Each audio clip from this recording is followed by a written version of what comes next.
Cooperative extension is clearly one of the great inventions in the history of American higher education.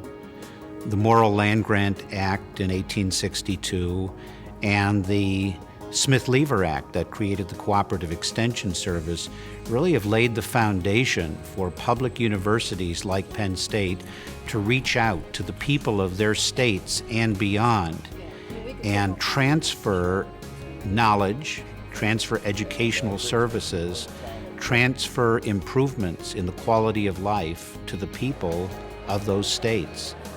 I'm really proud of what we've done in cooperative extension at Penn State. It is one of the most important things that we do at this university.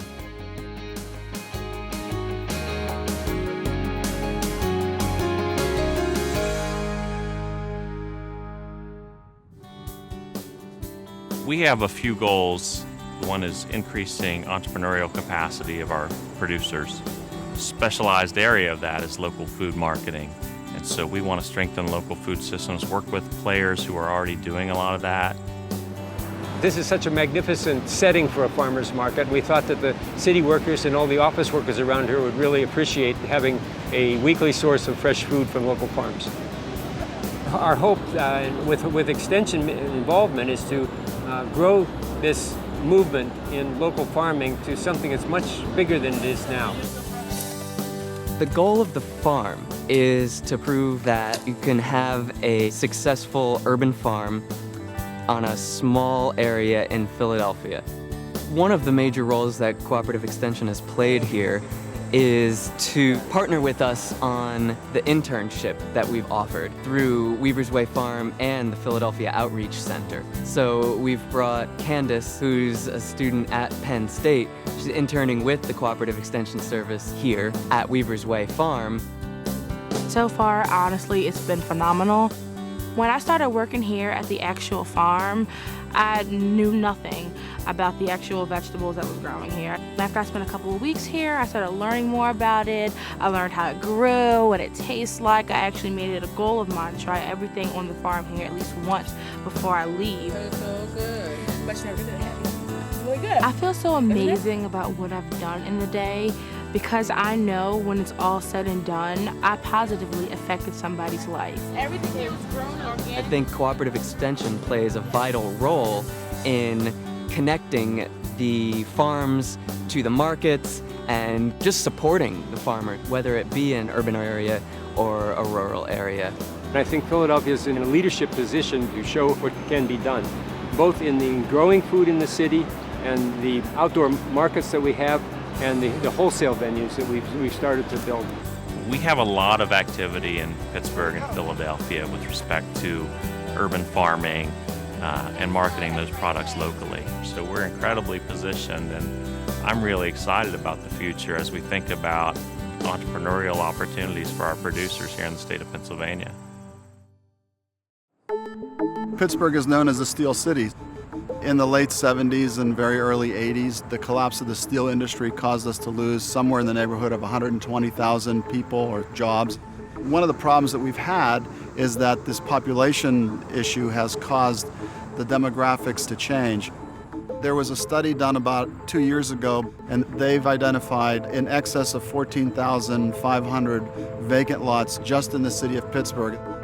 And working with the City of Pittsburgh Mayor's Office and the Urban Redevelopment Authority, Cooperative Extension here started looking at different strategies for helping these communities deal with this abundance of vacant lots.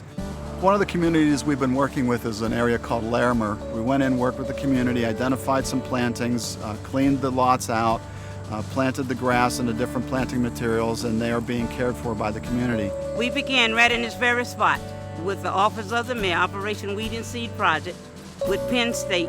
The plants that you see that we did here is a spinoff from last year to 2008, and it appeared like it could have been here for years.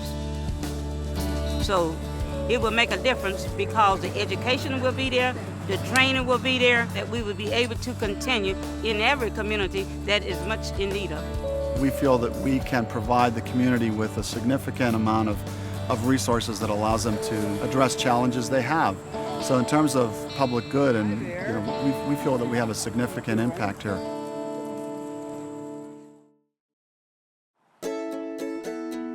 Emporium is a small town nestled in the heart of the Pennsylvania wilds.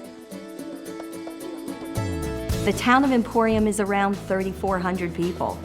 Penn State Cooperative Extension has been vital in the rejuvenation of the business district of Emporium. Some of the improvements that have been made in Emporium include improvements to the visitors sign coming into town, improvements to the visitors center, making it more available, some storefront renovations and improvements in the downtown area.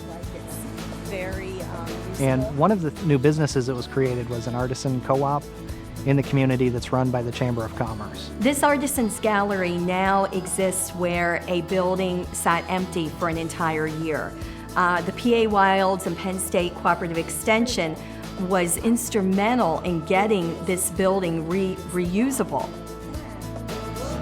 We started with our first month of income being around $500, our second month, $3,700. The community has just been amazing in their support of this Artisan Center, and the money stays right here. It goes back to the artists' pockets, and the commission stays here and helps the Chamber of Commerce continue to promote all of Cameron County. We have a range of programs, be they grant writing, facilitation, strategic planning, other kinds of programs that are intended to help existing entities within the community do what they do better so they're more effective.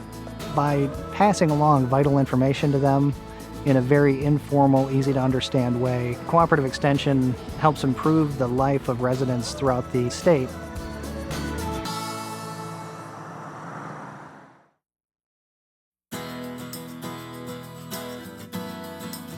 The CHP, the combined heat and power, really goes back to our roots. Smethport is here because of the forests that wrap around it. And the thing that made Smethport click and work and grow was our usage of this natural resource. And so what we're doing here with the combined heat and power demonstration project is to utilize our forest, but do it in such a way that we take care of the forest and make it sustainable.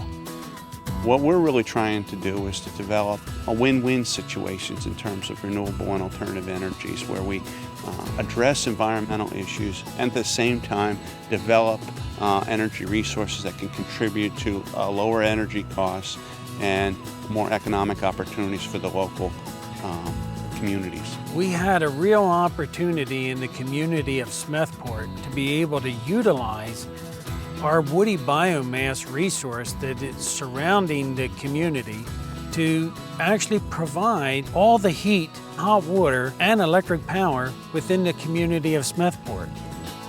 Smethport happens to own its own electric company, and we've never had our own power plant. And so we buy the power wholesale, and the money has always historically left our economy. With the CHP plan, we will be utilizing our fuel and recycling our income and our money from this within the county and driving our local economy. That's what makes it so important. When doing a project like this, the partnerships that are created are critical. And all of us working together with the leaders in Smethport is really what's making this project actually move forward in a positive way. My thanks to Penn State Extension for what they've done for Smethport and McKean County, and my thanks to Penn State for bringing the wisdom that you have there to us and allowing our community to develop. Smethport's a great opportunity for demonstrating renewable energy. And our hope is that developing some of these alternative energy possibilities can make Pennsylvania a better place to live.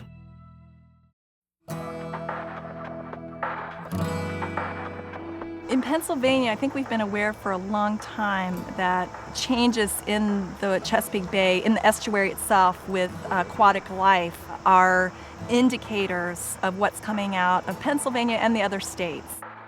Runoff is one of the major means in which pollution ends up coming from the landscape to downstream water bodies. The big picture issue here is how do we better work manure into no-till systems. The noise you hear in the background are some pumps that we're using to run rainfall simulators that we're using to generate runoffs. And the marine simulator is an extremely important tool from the standpoint of quantifying the impact of different management practices on runoff so that you can address production priorities and also minimize concerns with regard to the environment, particularly water quality. The benefits of no-till include the economic savings from fuel.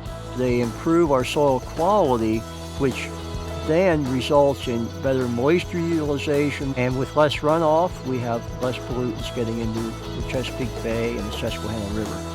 The cooperation that we have with Penn State University Cooperative Extension has been very, very important to promoting no-till in Pennsylvania. I think we're all going to influence the future landscape of Pennsylvania together.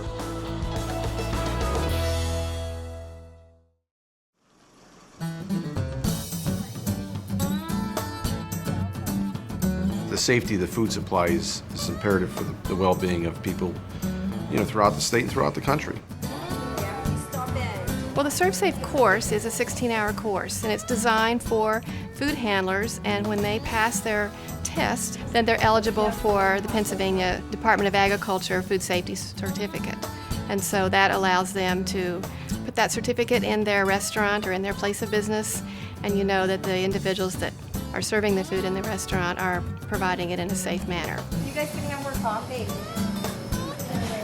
I first found out about ServeSafe from my health inspector, and she recommended that I do it through the Penn State Extension. I believe ServeSafe has benefited my business because customers appreciate the fact that you are educated. I would definitely like all my employees to be ServeSafe certified. I believe the most important thing about the ServeSafe is the health of your customers. Between the college faculty and the extension network throughout the state, Penn State is able to provide expertise to everybody, from whether it's the consumers to the food service, as well as to producers and farmers who grow the products. I'm very proud of our extension educators who work to bring the audiences and target the audiences for our programs. They're a phenomenal group of people who do anything to help create education at the community level.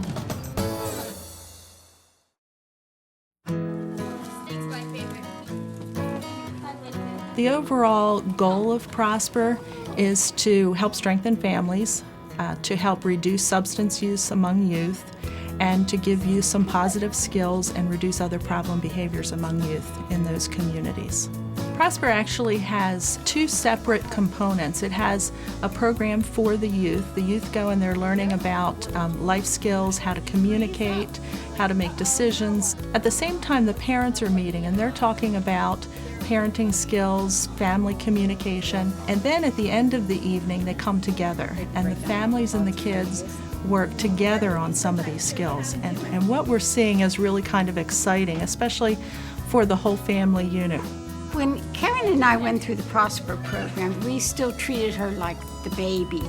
I think after we did the Prosper, during it, we got to see her as more of an older child, someone who could make her own decisions and start growing up a little bit to be a teen. So I think that made us stronger for us. We did spend a lot more family time together afterwards. We had more game nights than we had before, and those are really nice.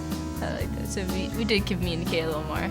We found through the Prosper program that communities who are willing to provide $1 in youth development programming to the youth of their community are benefiting by saving $9.60 in the juvenile justice system, in drug and alcohol prevention support, and things like that. So it's really been a positive way of working in the communities and showing them the benefits of the program.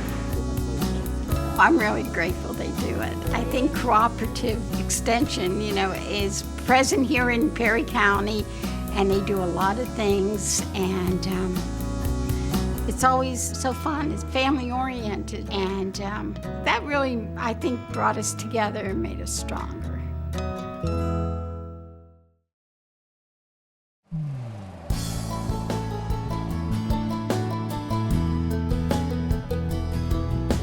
Cooperative Extension is an incredible investment for the people of Pennsylvania. We reach about 1 out of every 2 households in the state every single year. So the benefits are incredible for the people of the state, and much of the advancement that we see in quality of life, whether it's through production agriculture, through nutrition, through 4-H, through child development and family relations, community and economic development, can all be traced back to programs around cooperative extension. The recent study done with citizens of Pennsylvania, and they asked what some of their expectations from their legislators and what they cared about. Extension was number 2. I think that was powerful, showing how important the work of our extension educators out across the state are. It's so valued by our community, and I think that's the most and the strongest endorsement we can receive. I can't tell you how grateful I am to the people who work in our cooperative extension service.